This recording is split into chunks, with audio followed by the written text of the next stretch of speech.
Penny. Hivi unanitaka nini wewe? Like, oh, mwanangu njoo hospitali ni kuone kwa mara ya mwisho. What was you thinking? Yaani katika production zako zote za uandishi, yaani ukaona kumtaja mama yake ndio swala la muhimu, si ndio?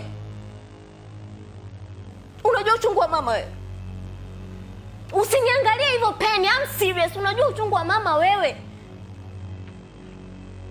Haya sasa, Kabanga amepata ajali mbaya. Yaani ninapokuambia mbaya namaanisha mbaya. I know that is because of you.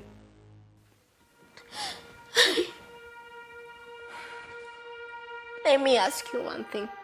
Do you have an idea how much just costed me to clear the hospital bills? Haujui. Ulikuwa unatakaje sasa?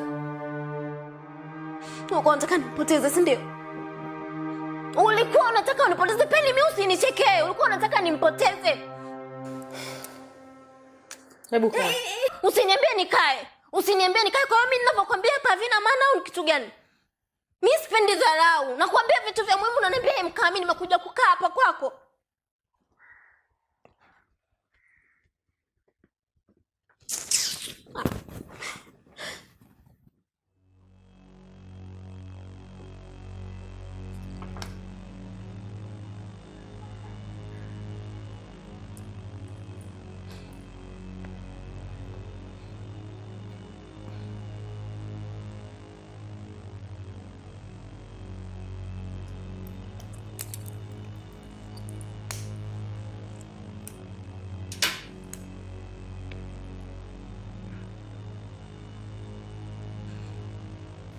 Tana.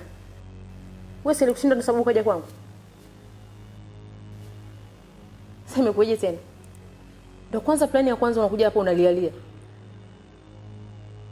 Unajua unakuja kuniambia mtu amekufa. Kumbe ampata tu ajali. You are not serious.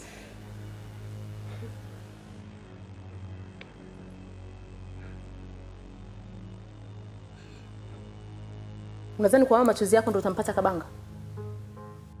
You have to be strong.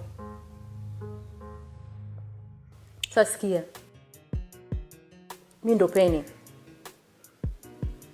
Nikianzisha jambo, siliache mpaka nikamilishe. Utampata tu Kabanga wako. Trust me.